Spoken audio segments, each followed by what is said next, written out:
Welcome to the Personnel Security Screening Office online platform. You can use this online service to manage your BC Public Service criminal record checks for successful applicants. When you create a new request, the applicant will receive an email with a unique link to begin their online criminal record check consent form. When they click on the link in their email, they see a checklist of what they will need to proceed. It is recommended, but not required, that they use their BC Services Card login for authentication. This eliminates the need for you to check their government-issued ID.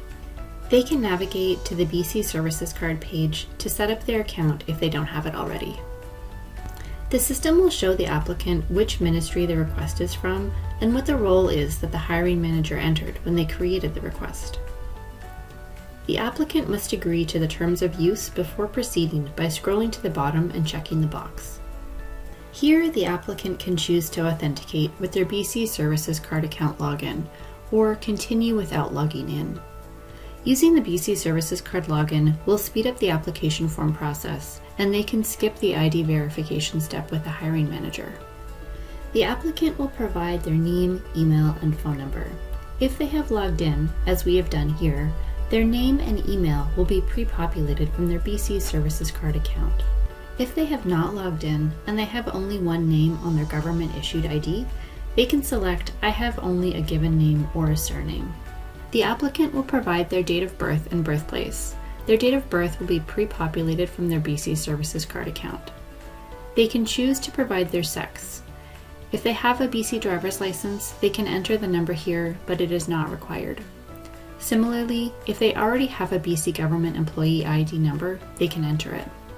Providing this information helps prevent duplicate records and can speed up the criminal record check process. If the applicant commonly goes by another name or has changed their name, they can provide their alias. The application form uses the Canada Post address lookup so that the applicant can just start typing their mailing address and select it from the list. If it is not found, they can type it in manually. This lookup works for international addresses too. At the end, they can review the information they have provided and edit it if necessary before submitting. The applicant must agree to the declaration and consent to the criminal record check by checking all of the boxes on this screen. When they have all been checked, the system logs the date and time, and the applicant can submit the application. They receive an email to the address provided with confirmation the application was received by the system.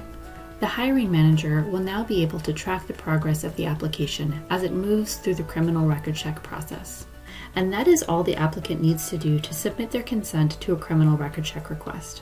Thanks for watching.